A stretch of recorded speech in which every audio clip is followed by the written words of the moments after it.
नमस्कार, knocking-news.com में आपका स्वागत है। मैं हूं गिरिजेश वशिष्ठ। हमारा विश्व गुरु इस समय ट्रंप के मामले में, अमेरिका के मामले में दुनिया के सामने कैसी नज़ीरें पेश कर रहा है, इसको जान के आपको बड़ा अफसोस होगा। हमको 56 इंची होना चाहिए, हम लाल आंख दिखा सकते हैं, हम सारी बातें करते हैं, लेकिन ये सब बातें सोशल मीडिया पे होती हैं, व्हाट्सएप ग्रुप में होती हैं और भारत के अंदर भारत के लोगों को दिखाने के लिए होती हैं कि हमने जो चौधरी चुना है वो बहुत बाहुबली है। लेकिन जब वास्तविकता देखें, आप धरातल पे हकीकत देखें, तो आपको बड़ा पिलपिला सा कोई नेतृत्व दिखाई देता है। आज हम बात करेंगे कि किस तरह से ट्रंप को सारी दुनिया ने अपनी हैसियत दिखा दी और किस तरह से भारत ने ट्रंप के सामने अपनी हैसियत खोल के रख दी। हम समझेंगे कि किस तरह से भारत ने सीधे सीधे साष्टांग समर्पण किया है। कहीं मत जाइए, चैनल को सब्सक्राइब कर लीजिए, मैं अभी हाजिर होता हूं। हम चर्चा कर चुके हैं कि किस तरह से ट्रंप ने मैक्सिको पे, कनाडा पे 25% टैरिफ लगाया, किस तरह उसने पनामा को धमकी दी कि आप आपके यहाँ आपकी पनामा नहर को हम वापस ले लेंगे, किस तरह से उसने कोलंबिया के लोगों को वापस भेज दिया, किस तरह से उसने भारत के लोगों को वापस भेज दिया, किस तरह से उसने चीन के ऊपर टैरिफ लगा दिया 10%। और इसके बाद में लग रहा था कि ट्रंप जो है वह एग्रेसिवली दुनिया को तबाह कर देगा और दुनिया कहेगी रहम की भीख, मालिक रहम, मालिक रहम। अमेरिका धमकाने में माहिर है, बंदर घुड़कियां देने में भी माहिर है और गीदड़ भभकी देने में भी माहिर है। लेकिन इस बार अमेरिका कुछ अलग तरीके से धमकियां दे रहा है और अब हम सब जानते हैं कि सारी धमकियां बयानों में दी जा रही हैं। तो इस धमकी के बीच में उसने क्या किया, मैक्सिको पे टैरिफ लगा दिया 25%। यहाँ से जो सामान आएगा वो 25% ज़्यादा टैक्स लगेगा। उसने कनाडा पे लगा दिया 25% लगेगा, चीन पे 10% लगा दिया। आरोप क्या लगा था, मैंने आपको बताया कि हमारे यहाँ पे ड्रग्स आ रही हैं यहाँ से और इसके कारण हम यहाँ के लोगों को रोकना चाहते हैं और इसलिए इन सरकारों पे दबाव डाल रहे हैं कि आप अपने यहाँ से हमारे यहाँ आने वालों को रोको, वरना हम एक्शन लेंगे। ड्रग्स कौन सी है, अगर नहीं समझ में आया हो कल का एपिसोड देख लीजिएगा, किस तरह से गुजरात की कंपनी वहाँ पे उसको नाम बदल के विटामिन सी का लेवल लगा के सप्लाई कर रही थी वगैरह वगैरह। खैर, इस पूरे घटनाक्रम के बाद ट्रंप बाबू को अभी 10 दिन पूरे नहीं हुए हैं, जितने जितने लोगों को उन्होंने धमकियां दी थी, गीदड़ भपकियां दी थी, उनके सामने समर्पण करते हुए देख रहे हैं। कनाडा के खिलाफ जो सैंक्शन लगाए थे वापस ले लिए, मैक्सिको के खिलाफ जो सैंक्शन लगाए थे वो वापस ले लिए, चीन के खिलाफ जो सैंक्शन लगाए थे वो वापस ले लिए। क्यों वापस लिए? वापस लेने के पीछे ये कहा कि अभी वापस नहीं लेगा, 1 महीने के लिए हम इसको देख रहे हैं, ये और वो फला फला। तो क्या वो रहम की भीख मांगने गए थे? नहीं। कनाडा ने तो पूरी ज़बरदस्त एंटी अमेरिका सेंटीमेंट है कनाडा में। कनाडा में लोग अमेरिकन चीज़ों का बहिष्कार कर रहे हैं।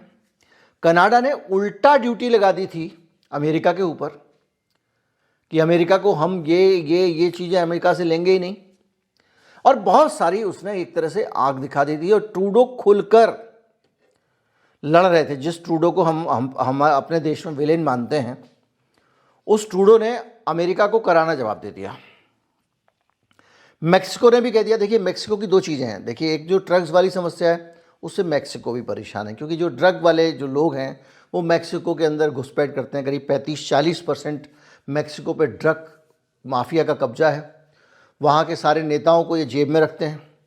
तो इसके कारण मैक्सिकन जो है वो ड्रग्स के मामले में तो चाहते हैं छुटकारा पाना, लेकिन इमिग्रेंट के मामले में मैक्सिको का कहना कुछ और है कि भाई जो लोग हमारे यहाँ से अमेरिका में गए हैं, अवैध रूप से गए हैं, ऐसे समझ लीजिए, लेकिन वो हमारे लिए असेट हैं, क्योंकि मैक्सिको की इकोनॉमी में एक बड़ा आधे से ज़्यादा कंट्रीब्यूशन उस पैसे का है जो रेमिटेंस लोग भेज रहे हैं। रेमिटेंस क्या होता है? जैसे हमारे यहाँ से दुबई गया नौकरी करने के लिए कल्लू चाचा का लड़का, तो वहाँ से वो घर पे पैसे भेजता है।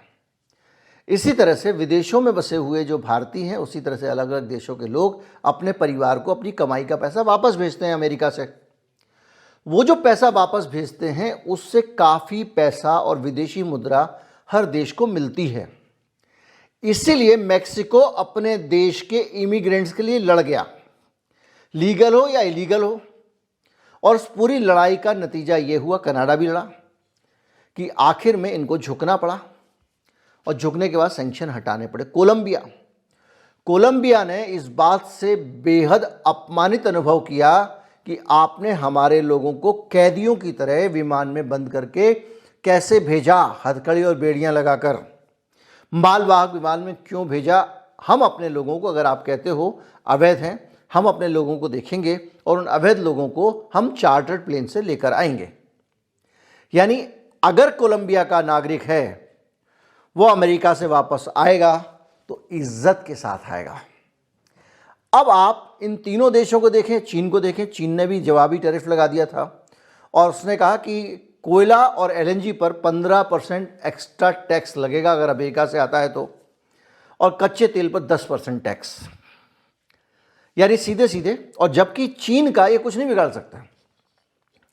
चीन पे अगर इन्होंने कहा कि भाई हम आपके ऊपर टैरिफ लगाते हैं, तो चीन का माल इतने देशों में बन रहा है, चीनी कंपनियों का माल इतना घूम फिर के वो जा रहा है, कहीं से भी भेज देंगे। वियतनाम का सारा माल जो अमेरिका में जाता है वो चीन का माल है, वियतनाम के पते से कंपनियां बना रही हैं। और तो और एलन मस्क की जो कंपनी है टेस्ला, वो चीन में कारें बना रही है जो अमेरिका में बिक रही है। इस तरह से पूरी दुनिया एक ग्लोबल विलेज है। तो अगर आप चीन पे रोक लगा भी दोगे तब भी कुछ नहीं बिगड़ेगा, लेकिन चीन अपनी टेरिटरी में अगर अमेरिका का माल घुसने से रोकता है तो बिगड़ेगा, क्योंकि पता है चीन से आ रहा है, अमेरिका से आ रहा है। तो ऐसी परिस्थितियों में जब सब लोग ट्रंप को ईंट का जवाब पत्थर से दे रहे हैं, मुंह तोड़ जवाब दे रहे हैं, भारत ने क्या किया? आज की खबर बताऊं कि ट्रंप ने मोदी जी को तलब किया है। आप तलब एक गलत मान सकते हैं, लेकिन उसने कहा we have invited Narendra Modi of India कि ये 12 तारीख को आइए। 12 तारीख को मोदी को ट्रंप ने बुलाया है और मोदी जी जाएंगे कि नहीं जाएंगे अभी स्पष्ट नहीं है, लेकिन ये कोई चुनाव के लिए मोदी को बुलाया वैसा मामला तो है नहीं। ये तो आधिकारिक व्हाइट हाउस का प्रवक्ता बोल रहा है, तो जाना तो पड़ेगा। तो अब ये जाएंगे अगर, तो जाने से पहले इन्होंने क्या किया? मैंने आपको बताया था कि भारत का बजट जो भारत के लोगों को ध्यान में रख के भारत की सरकार को बनाना चाहिए, भारत की सरकार के पास पैसे कैसे आएंगे, कैसे जाएंगे, देश का आदमी समृद्ध कैसे होगा, ये करने के बजाय भारत का बजट इस तरह से बनाया गया कि अमेरिका को कैसे खुश रखा जाए। हार्ले डेविडसन मोटरसाइकिल पर किस तरह से ड्यूटी 50% कर दी गई, और वो मोटरसाइकिल अगर उसके पहिए वहिए टंकी वंकी कहीं और से असेंबल करके लाते हो तो उसको 10% कर दिया गया, 20% कर दिया गया। जबकि हमारे अपनी डोमेस्टिक बुलेट और दूसरी चीज़ों को हमको प्रोटेक्ट करने की ज़रूरत है। इसके साथ साथ आपने अपने बजट में जो इम्पोर्ट ड्यूटीज़ थी उनको घटा के उसको एवरेज 10-10.5% के आसपास कर दिया है, क्योंकि ट्रंप भारत के ऊपर कहता है कि बहुत ड्यूटी लगाते हैं। यानी हम बिछ गए आपके कदमों में। दूसरा, हमारे जो इमिग्रेंट का मामला है, हमारे जो लोग वहाँ पर गए हुए हैं, वो गए हैं तो वहाँ से वो हमारे लिए वो पैसा भी भेजते हैं। डॉलर का दाम जो आसमान में जा रहा है उसकी वजह क्या है? तो डॉलर की कीमत कैसे गिरती बढ़ती है? डॉलर की मांग बढ़ जाए। मांग कैसे बढ़ेगी? मांग डॉलर की ऐसे बढ़ेगी कि भारत का पैसा जब विदेशों में जाएगा तो जो विदेशी लोग यहाँ से पैसा निकाल के ले जा रहे हैं वो रुपए के बदले में डॉलर खरीदेंगे ना, तभी मांग बढ़ेगी। दूसरा, विदेशों से यहाँ आने वाला पैसा अगर कम हो जाए, जो डॉलर बाहर से आ रहा है वो कम हो जाए तो मांग बढ़ेगी। देखिए 87 पे जा रहा है। क्यों जा रहा है? क्योंकि विदेशी जो निवेशक हैं जिन्होंने हमारे शेयर बाज़ार में पैसा लगाया हुआ है, वो शेयर बाज़ार से पैसा निकाल के जब लेके जाएंगे तो शेयर बाज़ार से तो उनको रुपया मिलेगा, फिर उस रुपये को वो डॉलर में कन्वर्ट करेंगे, तो डॉलर खरीदेंगे तो उसका दाम बढ़ जाएगा। तो ये जो रेमिटेंस वाला मामला है, अगर वहाँ पर जो बड़ी संख्या में भारतीय बसे हुए हैं, वो जो अपने घरों को पैसे भेजते हैं, जो वहाँ सेटल हो गया, 10 साल से 15 साल से बसा हुआ है, जिसका ग्रीन कार्ड होल्डर है, वो तो पैसे भेजेगा नहीं, उसने तो जिसको सेटल करना कर लिया या कभी कभी भेजेगा। ये जो फुटकर वाले जाते हैं यही तो भारत पैसा भेजते हैं। अब ये लोग जो भारत में पैसा भेजते हैं, इन लोगों से अगर हमारे देश को पैसा मिल रहा है, आमदनी मिल रही है, तो सरकार की जिम्मेदारी है कि उनकी रक्षा करें। उनको कुत्ते से भी बुरी हालत में हवाई जहाज एक मालवाहक विमान है, एयर कंडीशन तो छोड़ दीजिए, अजीब व गरीब सीटें हैं। आपने वो तस्वीरें देखी होंगी, मैं भी लगा देता हूँ, जो सोशल मीडिया पे चल रही है। हाथों में हथकड़ी डाल दी गई है। एक टॉयलेट है 200-250 लोगों के ऊपर। उनका सामान लगेज भी इन तस्वीरों में कहीं दिखाई नहीं दे रहा। उनका जो भी घर बार सामान वामान था वहीं छूट गया है। वहाँ से चल रहा है, उसको पंजाब में उतारा जाएगा। क्या एक बार भी भारत सरकार ने हमारे इन नागरिकों के मान सम्मान का मसला उठाया? उल्टा जो गोदी मीडिया है और भक्त हैं वो बांग्लादेशियों को भेजो, रोहिंग्याओं को भी भेजना चाहिए। पता ही नहीं है रोहिंग्या क्या होता है, ना जाने रोहिंग्या क्या होता है, ना रोहिंग्या एक शब्द सुन लिया है, चुनाव में उसका इस्तेमाल करते रहते हैं व्हाट्सएप पे। रोहिंग्या कोई यहाँ पर घुसपैठिए हैं क्या? रोहिंग्या को तुम्हारी अपनी सरकार ने शरण दी है। तुम्हारी अपनी सरकार ने उन मुसीबत के मारे हुए लोगों को अपने देश में शरण दी, वो यहाँ रह रहे हैं। जब उनकी समस्या हल हो जाएगी वो चले जाएंगे, और आपको बहुत ज़्यादा जल्दी है तो आपकी सरकार को उनको बाहर निकाल देना चाहिए। लेकिन उनको लेने को कोई तैयार नहीं है। म्यांमार कह रहा है हमारे आदमी नहीं, बांग्लादेश कह रहा है हमारे आदमी नहीं है, सब धक्के मार रहे हैं। भारत भी कह रहा है हमारे आदमी नहीं है। वो एक अलग समस्या है। तो हम अपने यहाँ के जो लोग हैं, इमिग्रेंट हैं, हमारे नागरिक हैं, जो अपनी ज़िंदगी जोखिम पे डाल के हम अपने देश में उनको एक सम्मानजनक अच्छा क्वालिटी ऑफ लाइफ नहीं दे पा रहे थे, ज़िंदगी जोखिम में डाल के वहाँ पहुँचे हैं, वहाँ रह रहे हैं, उनको वहाँ से वापस भेजा जा रहा है। पहले तो उन्होंने अपनी ज़िंदगी की कमाई, कुछ ने ज़मीन बेच दी, किसी ने कुछ कर दिया, ऐसा करके तो अमेरिका गए। अब वहाँ से वो वापस जब भेजे जा रहे हैं, अपराधियों की तरह उनको बांध के भेजा जा रहा है। चीते को रिसीव करने तो आप एयरपोर्ट जाते हो, ये उतरेंगे पंजाब में। तो कम से कम इतने साल तुमने उनका नमक खाया है, मेरे देश ने, हमने उनका जो भेजा हुआ पैसा रेमिटेंस वो यहाँ आया है, उनकी कमाई खाई है। क्या हम उनको एक ड्यू रिस्पेक्ट भी नहीं दे सकते? कोलंबिया वाले ने तो कहा कि भाई साहब आप इस तरह नहीं भेज सकते हमारे लोगों को, ऐतराज किया, ट्रंप को हिला दिया उन्होंने। पनामा वाले ने भी कह दिया कि आप ज़्यादा टू चपड़ मत करो, पनामा नहर हमारी थी, हमारी रहेगी, और यहाँ चाइना का कोई इन्वॉल्वमेंट नहीं है। यानी दुनिया आंख दिखा रही है। आप जो है कह रहे हो हाँ ठीक है भेज दो जी, जैसे भेजना है भेज दो, हम ले लेंगे जी, बस ये सबूत चाहिए कि वो भारत का नागरिक है। उसके बाद आप जो है टैक्स घटा देते हो, हार्ले डेविडसन घटा देते हो। उसके बाद आप फ़ोन करके पूछते हो और कोई हुक्म मेरे आका, उसके बाद में आप बजट से पहले फ़ोन करते हो। उसके बाद आप जो है वहाँ जा रहे हो अमेरिका में, उसके दरबार में, और उनकी भाषा देखी व्हाइट हाउस की कि मोदी को जो है यहाँ पर इनवाइट किया गया है। अब वो ये तो कहेंगे नहीं मोदी हैज़ बीन कॉल्ड किसी प्रधानमंत्री के लिए। तो कुल मिला के ये एक ऐसी स्थिति बन गई है जिसमें भारत बुरी तरह फंस गया है। अब आप एक बात को समझिए कि कोलंबिया, कनाडा, मैक्सिको, पनामा, चीन, इन सब के पास में अगर साहस है तो भारत के पास क्यों नहीं है? हमारे पास सबसे बड़ा बाजार है, और अमेरिका भारतीय लोगों के कंट्रीब्यूशन से चलता है। हमारे अपने इंजीनियर वहाँ काम करते हैं, उससे वो चल रहा है।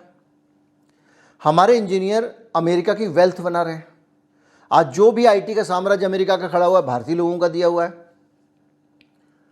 और ये भारतीय जब मोदी मोदी करते थे, दुनिया भर का वहाँ पे जो भी संस्थाएं हैं हमारी, हालत ये थी कि कुछ संस्थाएं ऐसी थी हिंदूवादी संस्थाएं अमेरिका की, बल्कि पूरी दुनिया में, कि भारत के एम्बेसी वहाँ पर जब राष्ट्रीय 15 अगस्त 26 जनवरी का आयोजन करती हैं, उनमें कौन गेस्ट बुलाया जाएगा, कौन नहीं गिराया जाएगा, ये भी वो तय करती थी। और एम्बेसी वाले सिर्फ उसको बुलाते थे जो हिंदूवादी हो। और ये लोग झंडा ले लेके घूमते थे वहाँ पे, तगड़ा वाला। अब सब गायब है। मतलब उस आदमी को आपने एकदम अकेला छोड़ दिया मरने के लिए। अगर गलती भी की है, मेरा भाई है, मेरा बच्चा है, मेरे देश का नागरिक है, ये बात कनाडा सोच सकता है, मैक्सिको सोच सकता है, भारत क्यों नहीं सोच सकता?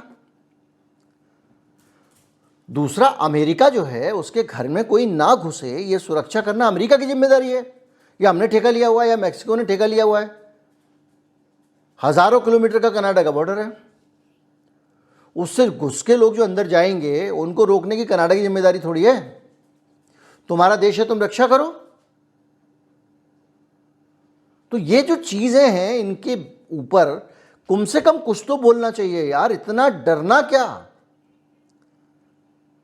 अब मैं फिर वही बातें करूंगा कि इस देश में समय समय पे प्रधानमंत्री बदले गए हैं अमेरिका की वजह से, अमेरिका के प्रभाव में ऐसा लिखा गया है, पुस्तकें लिखी गई हैं। हमारे देश के जो राष्ट्र प्रमुख थे उनको एक रास्ते से हटा दिया गया, इंदिरा गांधी की हत्या करवा दी गई सिर्फ इसलिए क्योंकि अमेरिका का जो कैपिटलिस्ट एजेंडा था उसके रास्ते में वो आड़े आती थी। राजीव गांधी को भी इसीलिए मरवाया गया। मैं नहीं कह रहा हूँ शीलभद्र याजी पद्मश्री जिनका डाक टिकट जिनके ऊपर निकाला सरकार ने, उन्होंने किताब लिखी, मैं इस पर पूरा डेडिकेटेड वीडियो बना चुका हूँ। इंदिरा गांधी जिस साल मरी हैं 84 में, उसी साल उन्होंने कनाडा के नेटवर्क को इंटरव्यू दिया। उस इंटरव्यू में उनसे कहा गया कि क्या भारत में जो खालिस्तान की समस्या है इसको पाकिस्तान जैसे देश फैला रहे हैं जो हमसे जलते हैं।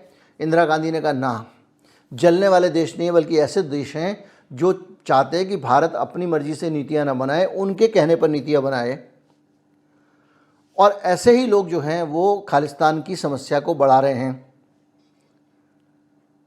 उसी साल उनकी हत्या कर दी गई। तो आज भारत की नीतियों को इन्फ्लुएंस करने वाले लोगों के आगे इन्फ्लुएंस करने वाले होने वाले लोग खड़े हुए हैं, हम अपनी आंखों से देख रहे हैं। आज भारत की नीतियों पे प्रभाव डालने वाले और भारत में खालिस्तान को लेकर दोबारा से आग लगाने की कोशिश करने वाले लोग व्हाइट हाउस में इनवाइट किए जा रहे हैं, पन्नू वहाँ इनवाइट किए जा रहे हैं, जब चाहे पहुंच जाते हैं वहाँ पे। और पन्नू के बारे में जरा सा किसी एक साजिश की बात होती है तो भारत कांप जाता है। तो भैया ये हम यहाँ पर जो कहते हैं 56 इंची ये हो जाएगा, वो हो जाएगा, विश्वगुरु हो जाएगा, दुनिया झुक जाएगी, सुपर पावर बन जाएगा, दुनिया के सबसे ज़्यादा हथियार खरीदते हैं। हथियार खरीदने के पीछे भी हथियार बेचने वाले देशों को ओबलाइज करने का कई बार मोटिव होता है।